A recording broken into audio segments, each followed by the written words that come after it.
ಇನ್ನು ಕೇರಳ ಜಾರಿಗೆ ತರ್ತಾ ಇರುವ ಈ ಬಿಲ್ನಿಂದಾಗಿ ಗಡಿನಾಡಿನಲ್ಲಿರುವ ಕನ್ನಡಿಗರಿಗೆ ಅನ್ಯಾಯ ಆಗತ್ತೆ.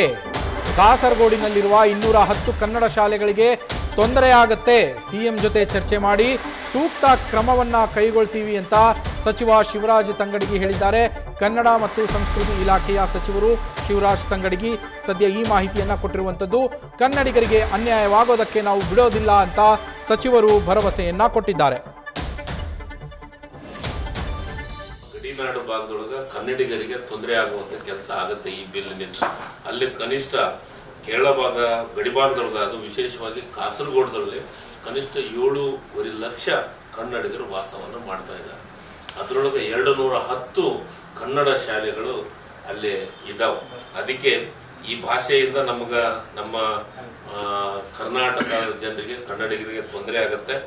ಅದಕ್ಕೆ ನಮ್ಮ ಸಂವಿಧಾನ ಆರ್ಟಿಕಲ್ 350B ಪ್ರಕಾರ ಭಾಷಾ ಅಲ್ಪಸಂಖ್ಯಾತರ ರಕ್ಷಣೆಗೆ ರಾಷ್ಟ್ರಪತಿಗಳು ಕೇರಳ ಕಾಸರಗೋಡು ಭಾಷಾ ನಿರ್ದೇಶಕರನ್ನು ಕೂಡಲೇ ನೇಮಕ ಮಾಡಿಸ್ಬೇಕು, ಕಳಿಸಿ ಸಮಗ್ರ ವರದಿಯನ್ನು ತರಿಸಿಕೊಂಡು ಕೇರಳ, ಕರ್ನಾಟಕ ರಾಜ್ಯ ಸರ್ಕಾರಗಳಿಗೆ ಕೇಂದ್ರ ಸರ್ಕಾರದಿಂದ ಅಭಿಪ್ರಾಯವನ್ನು ಪಡೆದುಕೊಳ್ಬೇಕು. ಆ ಭಾಗದ ಜನರಿಗೆ, ಕನ್ನಡಿಗರಿಗೆ ಅನ್ಯಾಯ ಆಗಕ್ಕೆ ಕೊಡಬಾರ್ದು. ಆ ಭಾಷೆ, ಆ ಬಿಲ್ ತಂದಿರೋದ್ರಿಂದ ಆ ಭಾಗದ ನಮ್ಮ ಜನರಿಗೆ ತೊಂದರೆ ಆಗಕ್ಕೆ ನಾವು ಕೊಡೋದಿಲ್ಲ. ಅದಕ್ಕೆ ಕೇರಳ ರಾಜ್ಯಪಾಲರು ಈ ಬಿಲ್ಲನ್ನು ಅನುಮೋದನೆ ಮಾಡಬಾರ್ದು ಅಂತ ನಾವು ಒತ್ತಾಯವನ್ನು ಮಾಡ್ತೀವಿ. ಮುಖ್ಯಮಂತ್ರಿಗಳು ಬೆಳಗ್ಗೆ ಟ್ವೀಟ್ ಮಾಡುವಂಥ ಕೆಲಸವನ್ನು ಮಾಡಿದ್ದಾರೆ.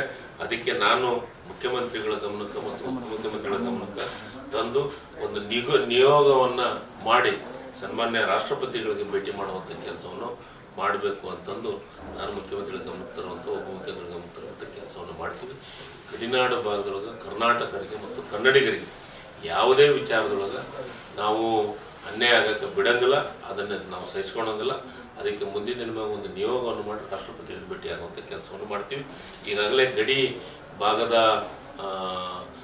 ರಾಜ್ಯಪಾಲರು ಕೇರಳದ ಮುಖ್ಯಮಂತ್ರಿಗಳಿಗೆ ಪತ್ರನೂ ಬರೆದಿದ್ದಾರೆ. ಏನು, ಗಡಿ ಪ್ರದೇಶ ಅಭಿವೃದ್ಧಿ ಪ್ರಾಧಿಕಾರದ ವತಿಯಿಂದ ಏನಂದರೆ ನಮ್ಮ ಗಡಿನಾಡು ಕೇರಳ ಮಲಯಾಳಂ ಬಿಲ್ಲು ಮರುಪರಿಶೀಲಿಸಬೇಕು ಅಂತ ರಾಜ್ಯಪಾಲರಿಗೆ ಭೇಟಿ ಮಾಡಿ ಮನವಿಯನ್ನು ಕೊಡುವಂಥ ಕೆಲಸವನ್ನು ಈಗಾಗಲೇ ಗಡಿ ಭಾಗದ ಪದಾಧಿಕಾರಿಗಳು ಮತ್ತು ಗಡಿ ಭಾಗದ ಅಧ್ಯಕ್ಷರು ಮಾಡಿದ್ದಾರೆ. ಅದ್ರ ಬಗ್ಗೆ ಇನ್ನೂ ಕೂಲಂಕುಷವಾಗಿ ಚರ್ಚೆಯನ್ನು ಮಾಡಿ ಇದನ್ನು ಯಾವ ರೀತಿ ಪರಿಹಾರ ಮಾಡಬೇಕು ಅನ್ನೋದ್ರ ಬಗ್ಗೆ ಮುಖ್ಯಮಂತ್ರಿಗಳ ಗಮನ ತರುವಂಥ ಕೆಲಸವನ್ನು ಮಾಡಿ. ನಮ್ಮ ಸೀನಿಯರ್ ಕರೆಸ್ಪಾಂಡೆಂಟ್ ಚಂದ್ರಮೋಹನ್ ನ್ಯೂಸ್ ಡೆಸ್ಕಿಂದ ಲೈವ್ನಲ್ಲಿ ಜಾಯ್ನ್ ಆಗಿದ್ದಾರೆ. ಚಂದ್ರಮೋಹನ್, ಕೇರಳ ಪದೇ ಪದೇ ಕಿರಿಕ್ ಮಾಡ್ತಾ ಇರುವಂಥದ್ದು, ಒಂದು ಕಡೆ ಕೋಗಿಲು ಲೇಔಟಲ್ಲಿ ಮೂಗು ತೂರಿಸ್ತು, ಈಗ ಭಾಷಾ ಮಸೂದೆ ಹೆಸರಿನಲ್ಲಿ ಕನ್ನಡಿಗರನ್ನ ಮತ್ತೊಮ್ಮೆ ಟಾರ್ಗೆಟ್ ಮಾಡ್ತಾ ಇದೆಯಾ ಅನ್ನೋ ಪ್ರಶ್ನೆ, ಏನೆಲ್ಲ ಡೀಟೇಲ್ಸ್ ಇದೆ ಚಂದ್ರಮೋಹನ್? ಹೌದು ನವೀನ್, ಈಗ ಕೇರಳದಲ್ಲಿರುವಂತಹ ಕನ್ನಡಿಗರನ್ನ ಮತ್ತು ಭಾಷಾ ಅಲ್ಪಸಂಖ್ಯಾತರನ್ನ ಟಾರ್ಗೆಟ್ ಮಾಡನೆ ಕೇರಳ ಸರ್ಕಾರ ಮಲಯಾಳಂ ಭಾಷಾ ಮಸೂದೆ 2025ನ ಕೇರಳ ವಿಧಾನಸಭೆಯಲ್ಲಿ ಮಂಡಿಸಿದೆ. ಮುಖ್ಯವಾಗಿ ಈ ಮಸೂದೆಯಿಂದ ಇರತಕ್ಕಂಥ ಅಂಶ ಏನು ಅಂತ ಅಂದರೆ, ಕೇರಳ ರಾಜ್ಯದಲ್ಲಿರ್ತಕ್ಕಂಥ ಎಲ್ಲ ಖಾಸಗಿ ಮತ್ತು ಸರ್ಕಾರಿ ಶಾಲೆಗಳಲ್ಲಿ 1ರಿಂದ 10ನೇ ತರಗತಿವರೆಗೆ ಮಲಯಾಳಂ ಭಾಷೆಯನ್ನು ಪ್ರಥಮ ಭಾಷೆಯನ್ನಾಗಿ ಕಲಿಸಬೇಕಾಗುತ್ತೆ. ಮಲಯಾಳಂ ಭಾಷಾ ಬೋಧನೆ ಕಡ್ಡಾಯ ಆಗುತ್ತೆ. ಹಾಗಾಗಿನೇ ಈಗ ಗಡಿ ಭಾಗದಲ್ಲಿರ್ತಕ್ಕಂತಹ ಕಾಸರಗೋಡು, ಮಂಜೇಶ್ವರ ಈ ಭಾಗದಲ್ಲಿರ್ತಕ್ಕಂತಹ ಕನ್ನಡ ಮಾಧ್ಯಮ ಶಾಲೆಗಳಲ್ಲಿ ಕನ್ನಡವನ್ನು ಕಲಿಸಲಿಕ್ಕೆ ಅವಕಾಶ ಸಿಗೋದಿಲ್ಲ.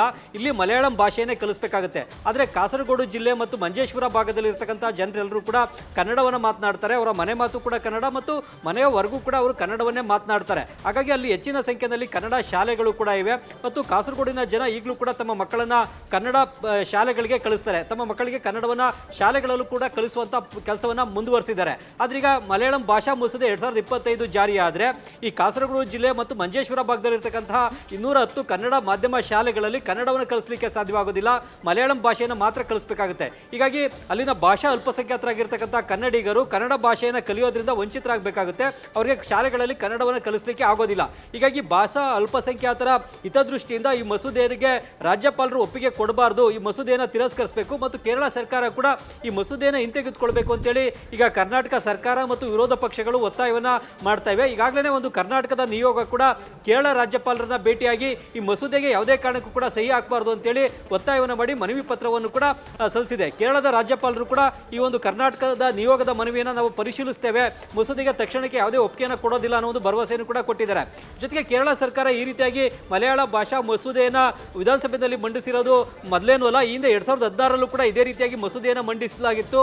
ಅದಾದ ಬಳಿಕ ಭಾಷಾ ಅಲ್ಪಸಂಖ್ಯಾತರ ಹಿತಾಸಕ್ತಿಗೆ ಭಾಷೆಗೆ ರಕ್ಷಣೆ ಧಕ್ಕೆ ಆಗುತ್ತೆ ಅಂತೇಳಿ ರಾಜ್ಯಪಾಲರು ಮಸೂದೆಯನ್ನು ತಿರಸ್ಕರಿಸಿದ್ರು. ಈಗ ಅದೇ ಮಸೂದೆಯನ್ನು ಮತ್ತೊಂದು ರೂಪದಲ್ಲಿ ವಿಧಾನಸಭೆಯಲ್ಲಿ ಮಂಡಿಸಿ ರಾಜ್ಯಪಾಲರ ಅಂಕಿತಕ್ಕಾಗಿ ಕಳಿಸಲಾಗಿದೆ. ಈಗ ಗಡಿಭಾಗದಲ್ಲಿರ್ತಕ್ಕಂತಹ ಕನ್ನಡ ಮಾಧ್ಯಮ ಶಾಲೆಗಳ ಹಿತಾಸಕ್ತಿಗೆ ಮತ್ತು ಕನ್ನಡ ಓದುವಂಥ ವಿದ್ಯಾರ್ಥಿಗಳ ಹಿತಾಸಕ್ತಿಗೆ ಧಕ್ಕೆ ಆಗುತ್ತೆ. ಅವರಿಗೆ ಕನ್ನಡ ಕಲೀಲಿಕ್ಕೆ ಅವಕಾಶ ಸಿಗೋದಿಲ್ಲ.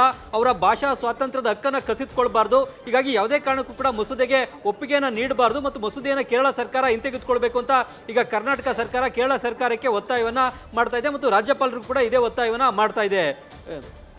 ಥ್ಯಾಂಕ್ ಯು ಚಂದ್ರಮೋಹನ್ ಡೀಟೇಲ್ಸ್ಗೆ. ನ್ಯೂಸ್ ಫಸ್ಟ್ ನಿರ್ಭೀತಿಯಿಂದ ನಿಮ್ಮ ಪರವಾಗಿ.